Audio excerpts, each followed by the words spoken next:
যারা সিল্কের কাপড় পরিধান করে, যারা রেশমের কাপড় পরিধান করে, তারা কখনোই জান্নাতে যেতে পারবে না।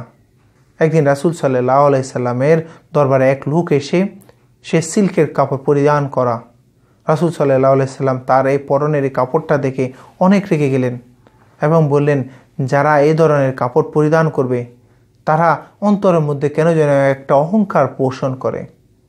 এই জন্য কোনো ধরনের সিল্কের কাপড় পরিধান করব না আমরা।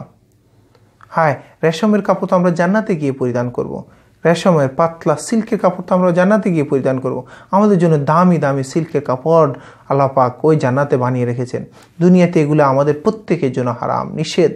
যারা এই ধরনের কাজগুলো করবে, আপনি কেন যেন জান্নাতের কাপড়টা নিজে দুনিয়াতে পরিধান করে আল্লাহকে কেন যেন বলতেছেন, আল্লাহ তোমার জান্নাতের কাপড় আমার দরকার নাই, আমি দুনিয়াতে ভালো আছি, দুনিয়াতে আমি সিল্কের কাপড় পরিধান করব। রাসূল সাল্লাল্লাহু আলাইহি সাল্লাম বলে, যারা এই ধরনের কাজগুলো করবে, কথা বলেন আর না পড়েন, আপনার কাজের মধ্যে এই ধরনের প্রতিফলিত হবে, আপনি জান্নাতে যেতে পারবেন না।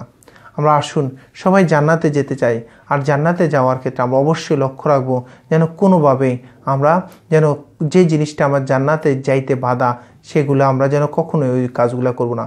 বিশেষ করে যারা সিল্কের কাপড় পরিধান করে তারা কখনোই জান্নাতে যাবে না। 16 প্রকার ব্যক্তির মধ্যে 16 নম্বর হচ্ছে ওই ব্যক্তি যারা সিল্কের কাপড় পরিধান করে। আমরা এদিকে অবশ্যই লক্ষ্য রাখবো ইনশাআল্লাহ।